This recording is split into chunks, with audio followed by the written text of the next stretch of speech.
मैंने ऐसा पढ़ा है कि आप बेस्ट फील्डर थे। एक्चुअली फास्ट बॉलर करके खेला अंडर 22 और यूनिवर्सिटी। हमारी जो टीम थी शिवाजी पार्क जिमखाना, उसे 4 साल में सिर्फ 5 ही इनिंग में बैटिंग आई थी क्लब लेवल पे। Very big names like AB sir थे, पारस मामरे सर थे। Opportunity was very rare to play in the come in the 15 itself, even after taking 68 wicket and 74 wickets in a year that time. Cricket team का जो सबसे best fielder है, आप उनमें से एक नाम बताइए। At international level always Ravindra Jadeja. The way he got a athleticism, जो मूविंग है, कैचिंग है, अमेजिंग है, मतलब कंपैरिजन ही नहीं। फिर वहाँ से जो स्ट्रगल आपने जो किया है, faking your debut in the first class cricket and everything, वो आप जर्नी जरा। I played the age groups and university. In school, I got an opportunity to play Harris Shield directly. I got an admission at Ruparel College. So Ruparel College में भी 11th में मैं पूरा साल बाहर था, तो थोड़ा सा मैं नर्वस था कि अभी मैं क्रिकेट छोड़ दूँ।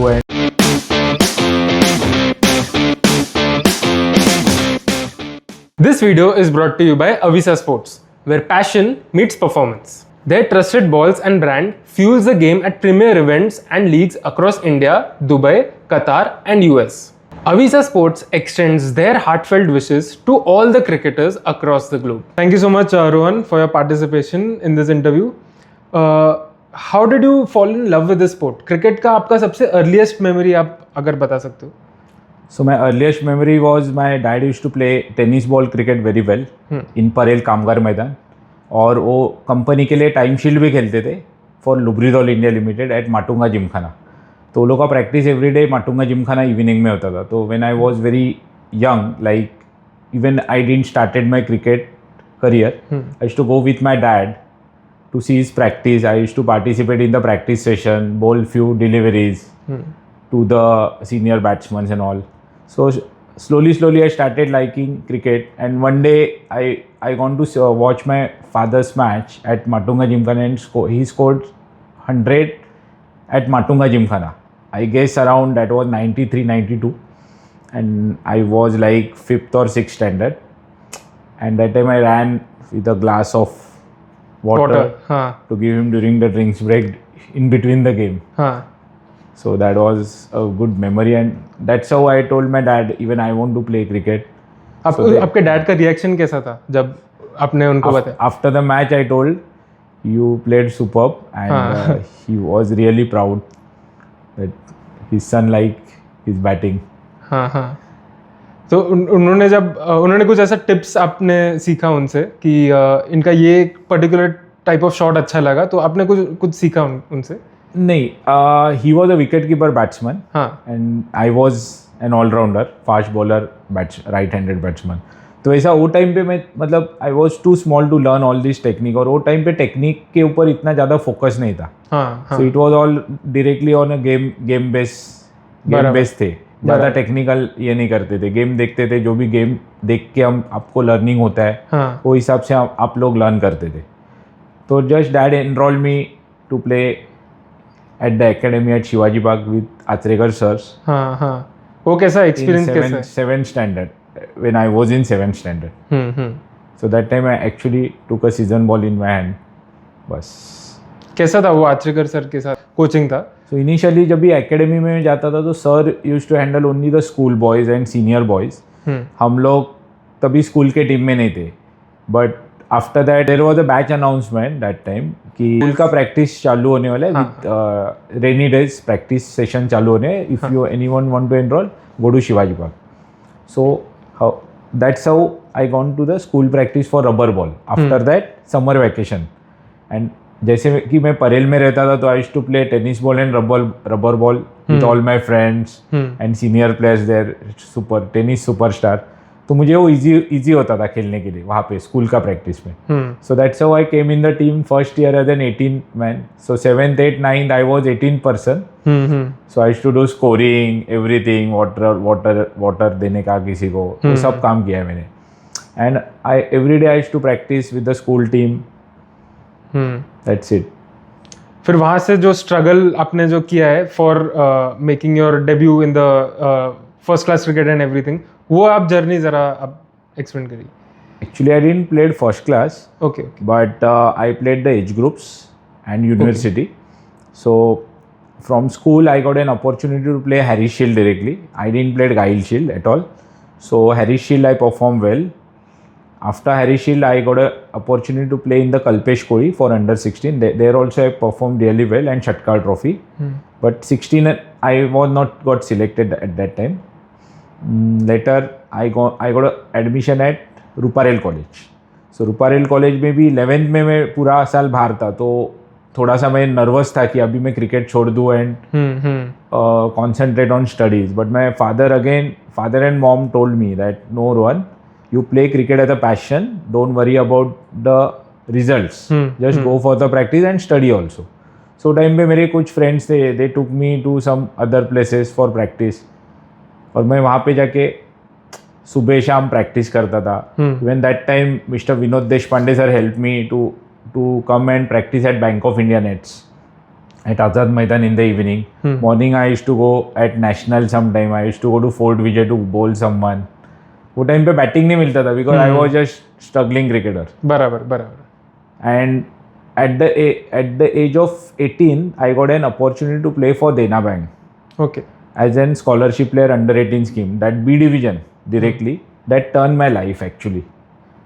So that year I also played for Sundar CC B division. That year I took 34 wickets and scored around 150 to 160 runs in the Kanga League, and other tournaments also. Purushottam, Comrade, I took 5 wickets everywhere, but we used to play 1 or 2 rounds only, not till final, so that performance was not counted at big level.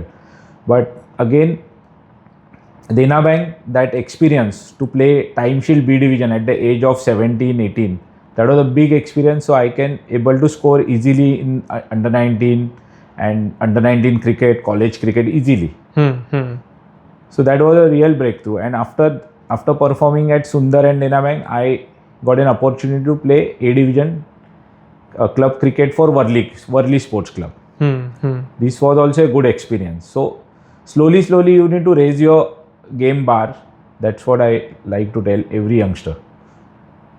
Correct. Fielding के बारे में आप जरा बताइए, क्योंकि आप मैंने ऐसा पढ़ा है कि आप बेस्ट फील्डर थे आप ये जब आप खेल रहे थे. सो थोड़ा फील्डिंग के बारे में.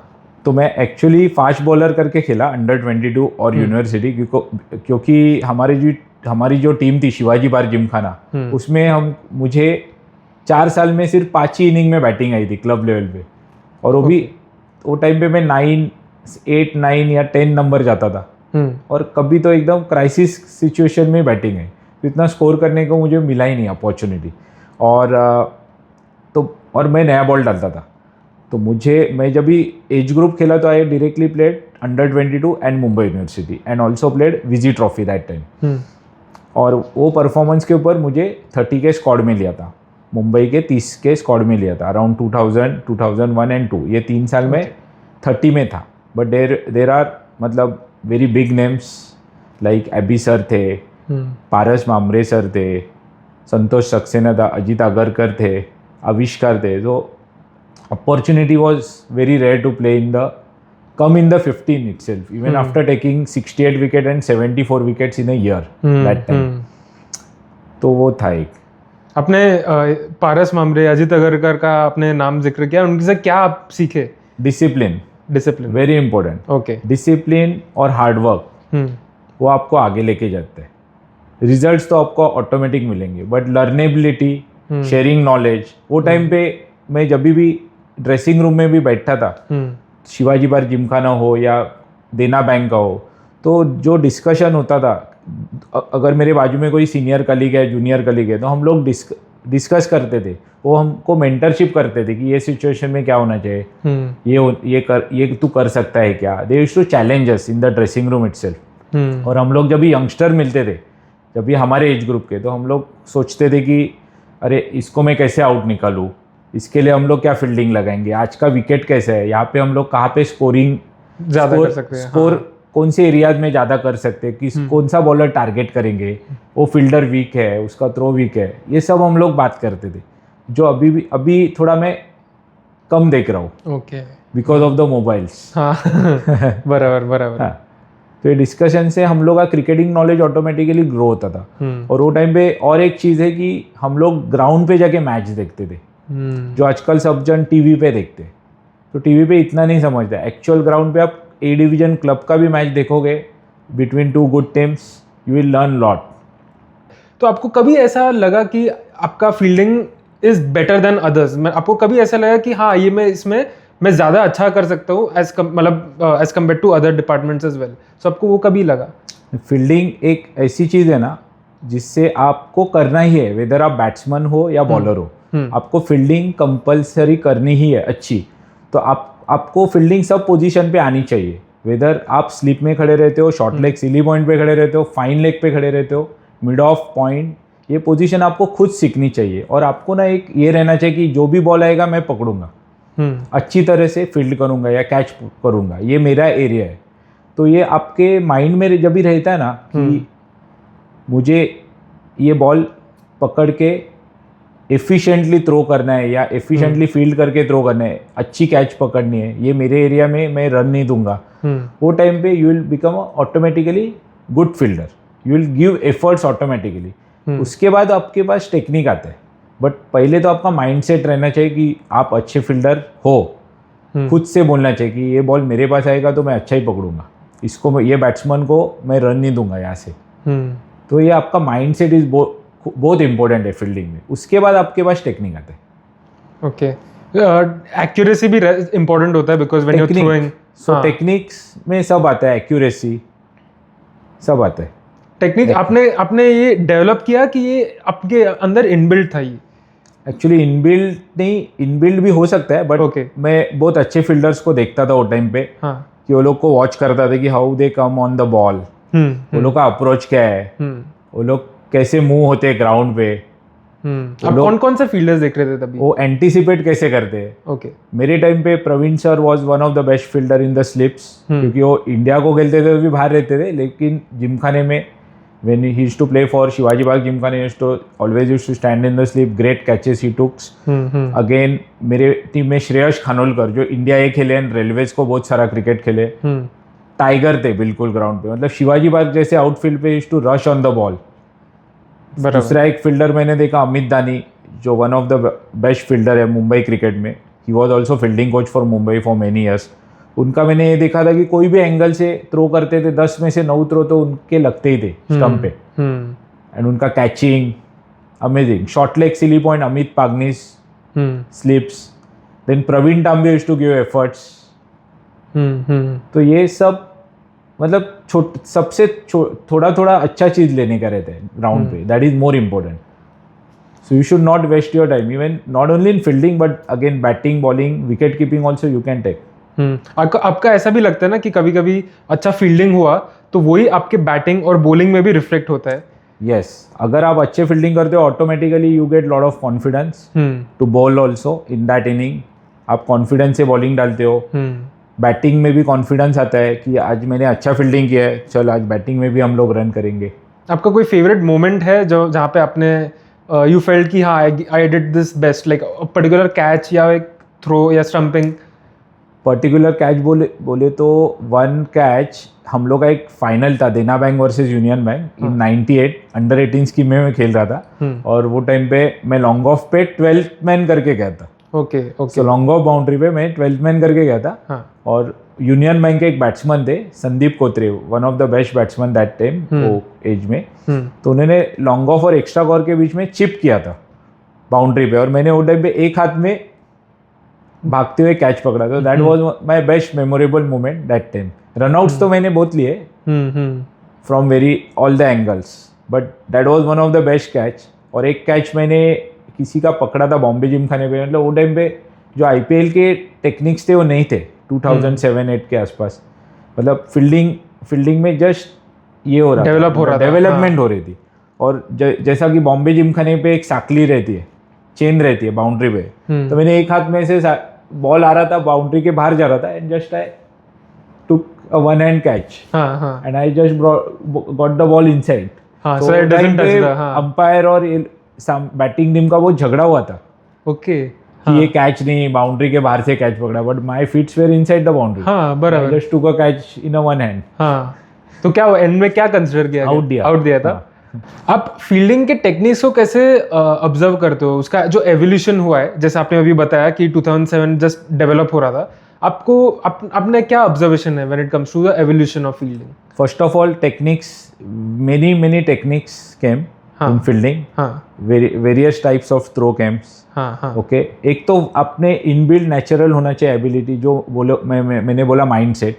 सेकंड, आपके पास अच्छी, you need to learn various techniques बहुत डिफरेंट है, मतलब boundary line catching, various type of throws, reverse pivot throw लो, क्रॉस ओवर थ्रो लो, ईगल विंग थ्रो लो, ये सब थ्रोज आपको आप ऑटोमेटिकली थोड़ा प्रैक्टिस करके आपको सीखना चाहिए. जो पहले के ज़माने में जनरल थ्रो थे, ओनली ओवरआर्म थ्रो, सीधा के यही एंगल में फेंकने का, ऐसा नहीं था.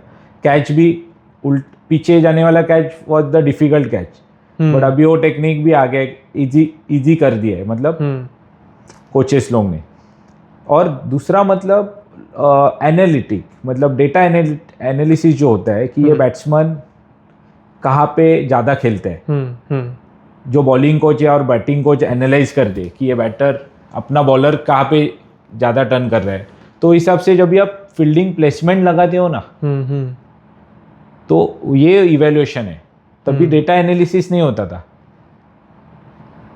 फिर ये जब भी आपने सचिन सर कट शॉट खेलते थे तो उनको कट शॉट पॉइंट लगाने, तभी से इवेल्युएशन स्टार्ट हुआ.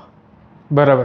Also if you put your best fielder जहाँ पे सबसे ज्यादा पॉइंट, सपोज अगर पॉइंट पे है तो ज्यादातर हम रविंद्र जडेजा को अभी के टाइम पे देखते हैं, उसके पहले युवराज सिंह को देखते थे, तो वो भी एक बहुत इंपॉर्टेंट रोल रहता है, राइट? यस, कि बेस्ट फील्डर और उसका कौन सा एबिलिटी है, मतलब उसका थ्रोइंग फील्डिंग एबिलिटी है कि थ्रोइंग एबिलिटी अच्छा है या फील्ड का मतलब स्लिप कैचिंग में अच्छा है, वो सब देखना पड़ता है.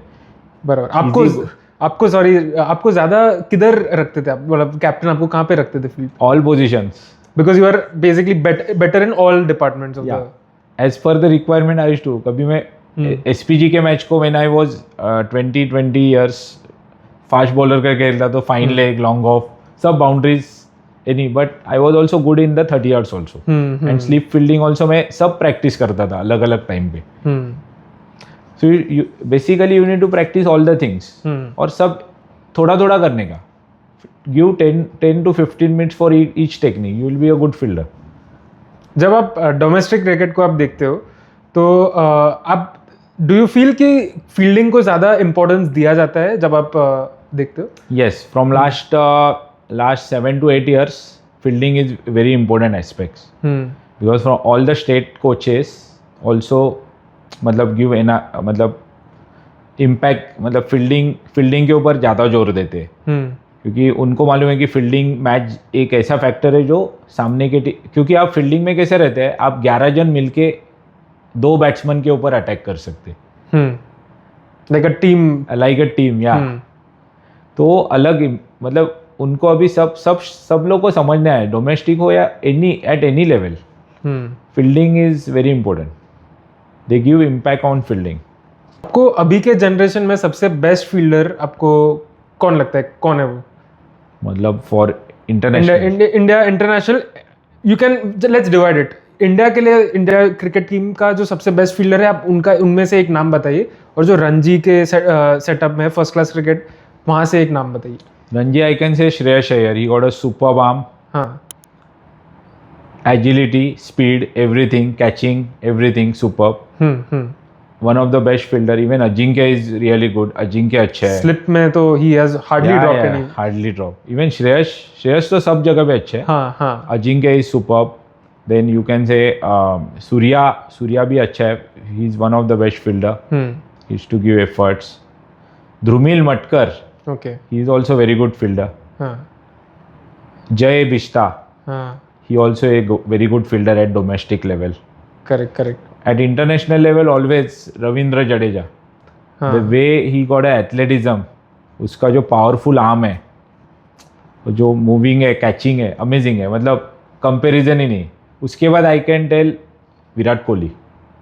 वो भी, उसको भी कभी कैच छोड़ते हुए मैंने देखा नहीं है, या बॉल छोड़ते हुए नहीं देखे, एकदम रेयर, 99%. और मैं जब यंगस्टर था तो अजीत आगरकर मुझे बहुत अच्छा फील्डर लगता था, क्योंकि उसने कभी एक भी कैच छोड़ा नहीं है. ओके.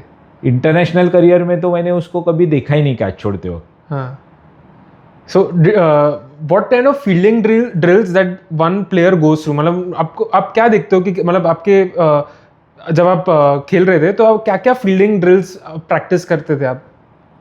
सेम जो अभी करते वही. मतलब start, base up, receiving the ball, attacking fielding, defensive fielding, under arm pickup throw, over arm throw, high catching, flat catching, slip catching, short leg silly point catching. वही ओनली थिंग ये सब different different angle में करना चाहिए. Okay. मतलब आप point पे अलग एंगल से बॉल आता है, ये एंगल से आता है, कभी ये स्क्वायर लेग को अलग एंगल से आता है, कवर्स को अलग एंगल से आता है, मिड ऑफ को अलग एंगल से आता है. और मिड ऑफ से आपको 3 स्टंप दिखेंगे, कवर से आपको 2 स्टंप दिखेंगे, पॉइंट से आपको 1 ही स्टंप दिखेंगे. सेम स्क्वायर लेग से आपको 1 स्टंप दिखेगा. 30 यार्ड से आपको 30 यार्ड पे भी सेम 30 यार्ड्स एंड 60 यार्ड्स आपको दोनों आना चाहिए. Boundary line, cutting off angles is very again important point. Cutting off angles, boundary line catches, running forward backward catches, running in different angle catches, flat catching at boundary line हो या बीच में हो. Correct. थोड़ा सा sliding, retrieving the ball, these all अलग अलग. मतलब वही बोला कि everyone should spend at least 10 minutes 5 minutes on each technique, not every day, each day do one technique, simple. अगर स्ट्रगलिंग क्रिकेटर है जिसको लगता है कि मेरा fielding is the down point, और अभी फील्डिंग काफ़ी इंपॉर्टेंस अभी आजकल के इसमें दिया जाता है कि if you are a fielder there is a plus point that you high chance that you will get into the squad. तो उनके लिए आप क्या एडवाइस देना चाहोगे कि उनको अपना फील्डिंग स्किल्स कैसे इंप्रूव करें? यंगस्टर लोगों को मैं सजेशन देना चाहता हूँ कि आजकल के कोचेस हो या सिलेक्टर्स हो, वो एक कोई भी बैट्समैन और बॉलर को सिर्फ बैट्समैन और बॉलर करके नहीं देखते, वो लोग ऑलराउंडर करके देखते. सो अगर आप बैट्समैन हो, प्योर बैट्समैन हो, तो आपका फील्डिंग एफिशिएंट इफेक्टिव होना चाहिए. सेम एज अ बॉलर, आप सिर्फ बॉलर हो 9-10 नंबर के, आपका फील्डिंग अच्छा ही होना चाहिए. जहाँ पे आप टीम को 5-7 रन बचा सकते हैं, 1 रन आउट या 1 कैच निकाल सकते हैं, बहुत हो गया.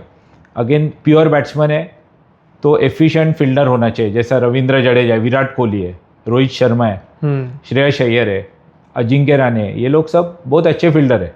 तो इसके लिए टीम में अभी भी आराम से बैठते हैं वो लोग, सिर्फ प्योर बैट्समैन होके. ना कि वो लोग, इसके लिए वो लोग को ऑलराउंडर क्रिकेटर बोलते हैं आज. बिकॉज फील्डिंग भी इंपॉर्टेंट एस्पेक्ट है. बिकॉज आप बैटिंग अगर 50 ओवर किया तो 50 ओवर आपको फील्डिंग भी करना है, और 50 ओवर में आपके पास कम से कम 20 बॉल तो आते ही है. और बहुत ही खराब दिन रहेगा तो आपके पास 30 से 35 बॉल्स आएंगे. बट 20 बॉल्स एवरेज आते हैं, उसमें से 2 या 3 हार्ड रहते, बाकी 17-15 नॉर्मल आते बॉल जो आपके पास आने वाले. ऐसा भी होता है कि कुछ प्लेयर्स को कि इफ दे अगर उनको हाथ अगर रखना है तो उनका हाथ को भी लग सकता है because of the pace of the ball. तो वो बेसिकली कैसा माइंडसेट आप उनको कैसे आप एक सजेशन दोगे कि उनका माइंडसेट चेंज करने के लिए? सो वही मैंने फर्स्ट पॉइंट जो बताया, माइंडसेट होना चाहिए कि मुझे मैं अच्छा फील्डर हूँ और मैं मेरे एरिया में रन नहीं दूंगा. Every ball will come to me and I will field every ball. पूरा बॉडी लगाना है basically. And till the ball get dead you need to be alert. क्योंकि सपोज आप कवर्स पे खड़े हो, मारा बॉल मिड विकेट पे, तो आप रिलैक्स नहीं होना चाहिए, क्योंकि मिड विकेट वाला फील्डर नॉन स्ट्राइक पे डायरेक्ट हिट भी कर सकता है. अगर बैट्समैन रन निकालने को गया तो आपको ओवर थ्रो भी फील्ड करना है बैकअप के लिए. या यू टू वेरी अलर्ट. या किसी ने पॉइंट पे बॉल छोड़ा तो आपको कवर्स पे हो अगर आप, तो पॉइंट ने छोड़ा तो आपको बॉल रिट्रीव करने के लिए इमीडिएटली रन होना चाहिए. तो आप ऑलवेज बॉल के डायरेक्शन में मूव होना चाहिए. और वो anticipation is very important. Ball anticipate. Even आप बैट्समैन कहाँ पे खेलते हैं, आपको बैट्समैन रीड करना आना चाहिए कि ये बैट्समैन सॉफ्ट हैंड से खेल रहा है कि पंच कर रहा है कि वेरी हार्ड मार रहा है. तो आपको वो समझेगा कि वो जोर से खेलने वाला है क्या. अगर वो जो सॉफ्ट हैंड से खेल रहा है तो आप 30 यार्ड्स पे मत रहो, कम 3 to 4 yards ahead.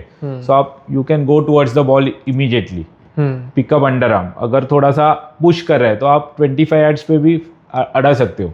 बट कोई जोर से ही मार रहा है कंपल्सरी, उसको सॉफ्ट हैंड से नहीं आ रहा है, तो 30 यार्ड्स पे आओ, फील्ड करो ball. Simple. Also anticipation is very important. Anticipation of shots, anticipation of power. क्या कहाँ पे ज़्यादा शॉट्स खेल रहे हो, वहाँ पे आपको अगर कैप्टन ने आपको लगाया पॉइंट पे बट वो थोड़ा सा अंदर खेल रहे हैं तो आप पॉइंट पे थोड़ा खुद को एडजस्ट कर सकते हो, क्योंकि आपको समझ रहे कि ये अंदर थोड़ा सा कट शॉट थोड़ा अंदर वाला खेल रहे हैं, सामने वाला नहीं खेल रहे, तो आपको 2 स्टेप अंदर खुद को एडजस्ट करना है वहाँ पे। तो ये सब समझोगे तो यू विल बी गुड से better fielder and better to best. Sometimes क्या होता है कि बैटर जब कट शॉट खेलता है या इवन अगर स्वीप शॉट खेलता है तो पता है बॉल भी कभी कभी ये होता है, स्पिन होता है, एंगल्स करेक्ट। हाँ, वो भी एंगल समझना कि पॉइंट पे कौन सा एंगल में बॉल आएगा, स्क्वायर लेग को कौन सा आएगा, वही एंगल्स। करेक्ट। आपके साथ कभी हुआ है कि बॉल आ रहा है लेकिन जस्ट एंड मोमेंट पे जस्ट टर्न हो रहा है और सीधा निकल गया वो लेफ्ट साइड? कभी पत्थर से घूम गया तो तो ऐसा बहुत रेयर हुआ है। अच्छा, but sometimes also it happens ना कि आप स्वीप करते हो तो वो एक ऐसा लेग स्पिन जाता है या फिर ऑफ कट करते हो तो उसका ऐसा टर्न हो ले लेता है। देखो एक सिंपल चीज बोलता हूँ, जब भी आप पॉइंट पे खेलते हो तो ऑलवेज अंदर ही आता है बॉल, ऐसा आ रहा है राइट, करेक्ट, अंदर के साइड के। तो सपोज आप पॉइंट पे है तो ऑलवेज आपको लेफ्ट को ही आएगा, और if you are at square leg थोड़े अंदर के साइड और स्वीप शॉट मारा तो आपके राइट साइड में आएगा, सिंपल। करेक्ट। आपके साथ कभी हुआ है ऐसा कि इट हैज नहीं? इनिशियल डेज में होता, when I was very young, मतलब 7th 8th स्टैंडर्ड में वो सब एंगल समझने में। उसके बाद when I started playing good cricket, ये सब नॉर्मलाइज था कि वो समझ रहा था कि मतलब हम लोग देख के समझते थे कि हाँ अच्छा पॉइंट पे ऐसा आता है। मैंने आपको बोला ना, when you watch a match on the ground actually and understand the game, तो तभी आपको ज़्यादा सीखने को मिलता है, इंस्टेड आप टीवी पे देखते हो।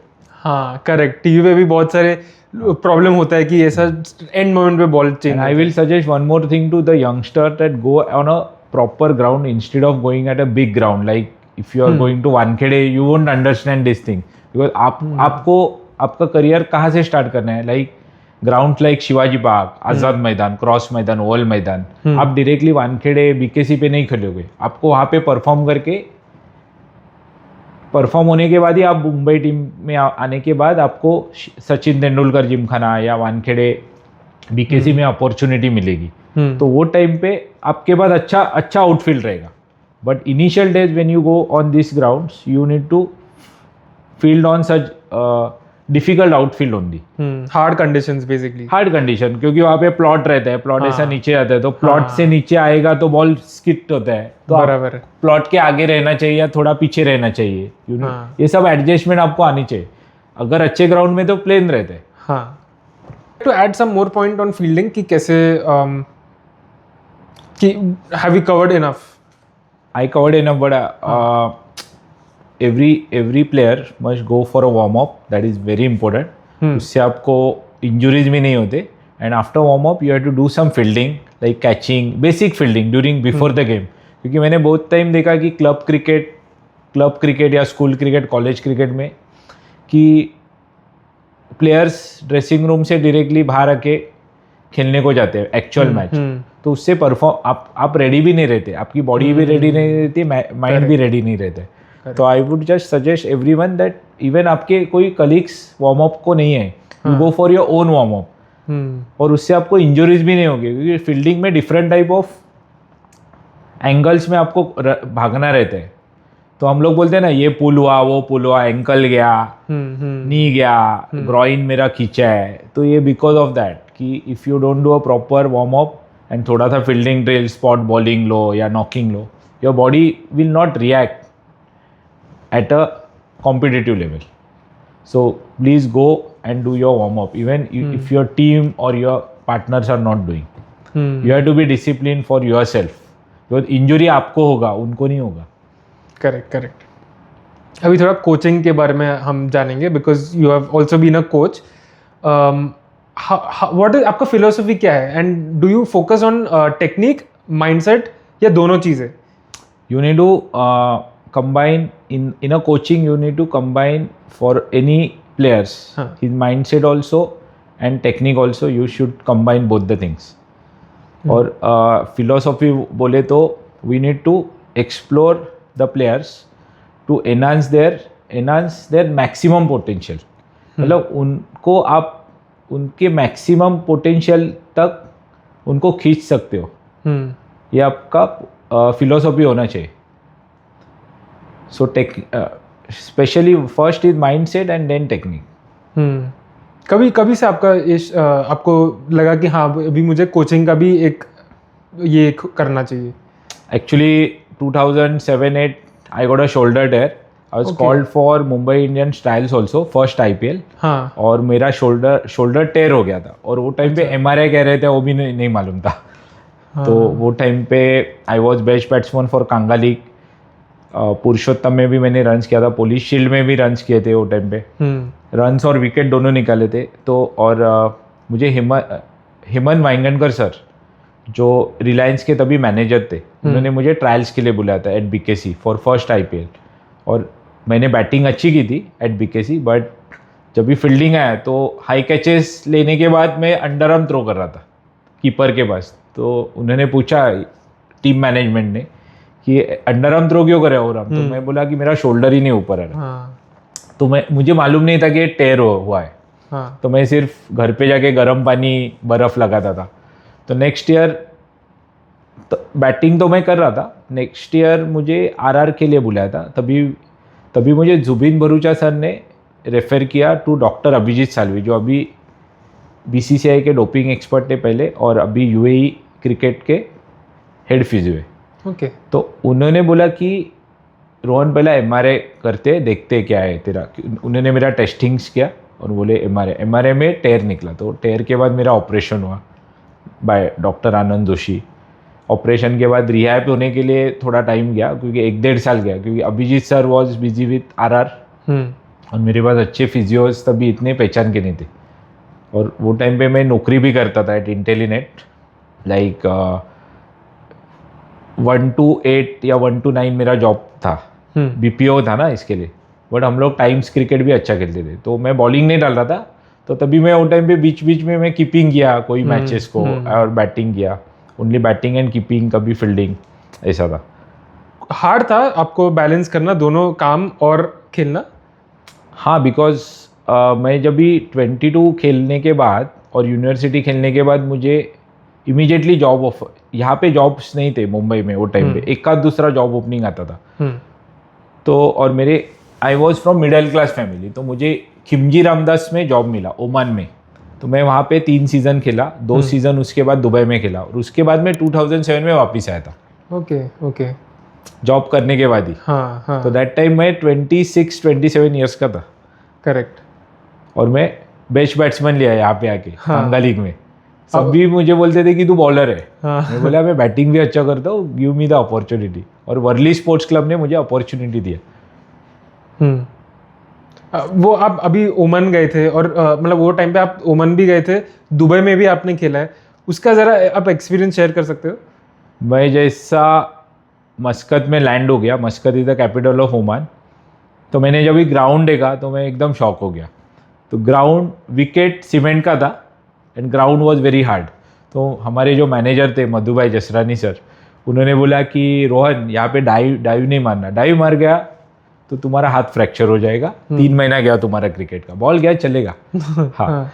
और वहाँ पे दूसरा एक एक्सट्रीम था कि वहाँ पे ना, जैसे आप इंडिया में देखोगे कि आप जब भी हाई कैचिंग के लिए जाते हो तो आपको थोड़े थोड़े क्लाउड्स दिखते. क्लाउड्स में आपको ना बॉल अच्छा दिखते, रेड बॉल अच्छा दिखते. बट उधर क्लाउड्स ही नहीं रहते थे, पूरा शाइन रहता था. तो आप ऊपर ओकलेज डालने के बाद भी आपको बॉल है ना हिलते हुए दिखेगा. इतना शाइन था वहाँ पे, ब्राइट था. Gulf cricket is hard actually, day में हार्ड है. और वहाँ पे ऑलवेज 40 डिग्रीज. हाँ, वो भी एक चैलेंज. तो हमारा मैच 7 बजे स्टार्ट होता था सुबह और 3-3:30 बजे खत्म होता था. 50 ओवर्स का गेम रहता था सीमेंट पे. Correct. 5 overs power play. 5 overs में 70-80 लगता था, क्योंकि सीमेंट पे बॉल इतना बैट पे आता था. लगा 6 सीधा. हाँ, 6 या चौका. एंड आउटफील्ड इतना फास्ट, मतलब ये वानखेड़े से भी डबल फास्ट था. आप ऐसा देखोगे तो बॉल गया and you can not dive there. तो अलग था. मतलब एवरी फ्राइडे हमारा जो मैच था, तो हम लोग 400 चेस कर रहे हैं, 380 चेस कर रहे हैं, 430 चेस कर रहे हैं, या 430 हम बना रहे हैं, सामने वाला चेस कर रहे हैं. कंप्लीटली डिफरेंट ही पूरा सिनेरियो था. और वहाँ पे मैं अटैकिंग बैट्समैन हो गया. डिफेंसिव आप थे. 2 टीम पाकिस्तानी थे वहाँ पे हमारे अगेंस्ट. हमारी टीम पूरी इंडियन थी. हाँ, हाँ, मुंबई के बहुत सारे प्लेयर थे वहाँ पे रिक्रूटेड। ये तो ओमान का हो गया। दुबई का अब दुबई में मेरे साथ श्रीलंकन्स भी थे और पाकिस्तानीज भी थे, हाँ, और अभी भी टच में है as a cricketer, good friends. Dubai में I played at Abu Dhabi, Sharjah, everywhere and Dubai also. तो वो भी अच्छा है था कि दुबई में भी कॉम्पिटिटिव क्रिकेट है, स्पेशली T20 और 35 ओवर्स का एक रमदान कप होता है, वो भी बहुत कॉम्पिटिटिव होता है। Correct. Any favourite memory from उधर वो टूर्नामेंट खेलने का? बैड मेमोरी, अच्छा, बैड बैड मेमोरी। मैं एक मैच खेल रहा था फ्लाई एमिरेट्स के अगेंस्ट। हाँ। वो लोग में बहुत सारे पाकिस्तान और पाकिस्तान ए के प्लेयर्स रिक्रूट होते हैं फ्लाई एमिरेट्स दुबई में।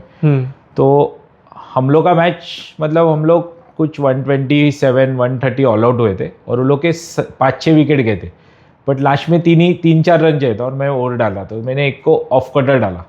तो शारजा में, मैं शारजा स्टेडियम की बात कर रहा हूँ, तो मैंने ऑफ कटर डाला, उस पाकिस्तानी प्लेयर ने इतना लंबा मारा था, स्टेडियम के ऊपर एक श्रीलंका एयरवेज का बोर्ड था, उसको जाके लगा, नीचे ही नहीं आ रहा था बॉल, डायरेक्ट जाके उसको लगा था। बट फिर आपने वही सीखा ना कि ओके ये थोड़ा डिफिकल्ट कंडीशन भी ऑफ कटर नहीं डालना है। हाँ। इज्जत का सवाल रहता है, इतना लंबा सिक्स खाया तूने। अभी तो सब खाते हैं, लेकिन वो टाइम पे इतना लंबा सिक्स नहीं मारते थे। करेक्ट। वहां से आप वापस इंडिया जब आए, तो वो क्या लर्निंग्स के साथ आए, और क्या आपने ऐसा कुछ अलग सीखा जो आपने फिर यहाँ पे अप्लाई किया? हाँ, तो वहाँ पे कैसा था, मुझे जॉब था एक्चुअली। हाँ। So I used to work 8 to 9 hours। हाँ। मस्कत में मुझे वेयर हाउस में जॉब था पहले, और शिपिंग कंपनी में भी मैंने वेयर हाउस में ही काम किया और ट्रांसपोर्ट डिपार्टमेंट में काम किया। तो जॉब इज़ वेरी इंपॉर्टेंट। सो मैं मॉर्निंग 8 से लेके 5 बजे तक, 8 से 5 में काम करता था ईमानदारी से, और शाम को प्रैक्टिस रहती थी 7 to 9 या 8 to 10। तो everywhere hard work is there. तो आप अभी भी, मैं ऑफिस में जाता हूँ, तो व्हेनेवर जब भी प्रैक्टिस रहती है, या व्हेनेवर देयर इज प्रैक्टिस और मैच कोचिंग, तो उसके बाद हम लोग अभी भी ऑफिस में जाके काम करते हैं। तो आई सजेस्ट कि आप कहाँ पे भी जाओगे as a cricketer, whenever you get time, you go in the office, learn some new skills, acquire knowledge from other sectors, like which your department you are working, build relationship in your department। हम लोग के cricket में तो बहुत relation होते हैं, but when you go to office they also look at you as a role model। अच्छा, एक क्रिकेटर है तो, लेकिन बट आपको उनके साथ, सबके साथ अच्छी रिलेशन होनी चाहिए, आपको नए नए काम सीखने चाहिए, जो आपको in future when you stop your cricket, it is very helpful. Just like how you are an allrounder in the field, you have to also be all-rounder over here in this field as well. Yes. Correct. Because company is giving you a job as a cricketer. True. But आप life time तो cricket खेलते नहीं हो, तो एक time पे आपको काम पे भी बैठना रहता है। सो यू हैव टू थोड़ा आप सीखो भी when you go to your office। थोड़ा कोचिंग के बारे में मुझे और जानना था कि आपको कोचिंग के लिए क्या चीज़ था जो मोटिवेट किया? What motivated you to transition into coaching? Actually, transition was my injury। So 2008-9 I was getting record, और IPL का वो चांसेस गया था मेरा, क्योंकि RR, हाँ, तो वो टाइम पे लेवल 1 कोर्स है, लेवल O कोर्स आया था MCA का। तो मैं बोला, अरे मेरा शोल्डर ऑपरेटेड है, तो आगे जाके मैं खेल पाऊंगा कि नहीं, डाउटफुल था। तो मैंने लेवल O किया, level O I scored good. फिर MCA had given me opportunity for level 1, वहाँ पे भी मैंने अच्छा किया। करेक्ट। और उसके बाद मैं समर कैंप्स शुरू किया लेने के लिए, और स्लोली मेरा रिकवरी भी चालू था। तो वो दोनों मैंने एक साथ किया था, रिकवरी, जॉब एंड प्लेइंग, तीनों चीज़ चालू था मेरा एक साथ। कोचिंग, जॉब एंड रिकवरी तीनों एक साथ चालू था। तो slowly I become a coach. MCA given me opportunity to do summer camps that time. So opportunity अच्छा रहता है to handle good youngsters. You get to see good bunch of youngsters always. और अभी के टाइम पे काफ़ी talent उभर के आ रहा है, राइट? आप देखोगे कि एवरीवन इज डूइंग सम और दी अदर डिपार्टमेंट में, चाहे वो टेस्ट क्रिकेट के इसमें हो, if you see a player with a proper technique, या अभी T20s जहाँ पे लंबा छक्का, हाँ, पावर प्ले. तो कैसे है आपको, आप उनके प्लेयर्स को कैसे आप ऑब्जर्व करते हो? ऑब्जर्व मतलब like how do you see कि this player is better in this particular form of format, and उस हिसाब से आप कैसे उनको मोटिवेट करते हो? एक्चुअली अभी ऐसा है कि एट क्लब लेवल आपको सब फॉर्मेट खेलने पड़ते हैं. आपको 2 days भी खेलना पड़ता है, 3 days खेलना पड़ता है, वनडे T20 भी खेलना पड़ता है. करेक्ट. तो मैं ऐसे बोलता हूँ कि आप एज पर द फॉर्मेट आप खुद को ट्रेन करो. Correct. Whether it's a white ball, red ball, आप वो उस हिसाब से आपका माइंडसेट बनाओ कि मुझे ये फॉर्मेट के हिसाब से मुझे ये गेम प्लान करना है, मेरा खुद का गेम प्लान ऐसे करना है. इधर आप बॉलर हो या बैट्समैन हो, व्हाटएवर. करेक्ट. और एक ऐसा परसेप्शन रहता है ना कि हर एक प्लेयर कोई हर एक फॉर्मेट खेल नहीं सकता, बट जैसे कि आप देख रहे हो अभी Virat Kohli, he is good in all formats of the game. Rohit Sharma is also brilliant in all formats of the game. Ravindra Jadeja is also. That's what mindset comes again. Okay, हाँ. Very important. That's what how you train your mind ki get adapt to the situation immediately. How you adapt, how you plan. That is very important in life. Life also और ये भी cricket में तो important, but life also you need to plan. Like that. Perfect sir, thank you so much. हमने आपका पूरा stories fielding के बारे में सुना हमने, and then as you went along in your transition into coaching as well. So thank you so much, sir. Once again, it was a pleasure talking to you. Thank you so much, Cricket Graph. Yes. Thanks. This story is brought to you by Avisa Cricket Balls. These balls are trusted and used by cricket teams in India and abroad.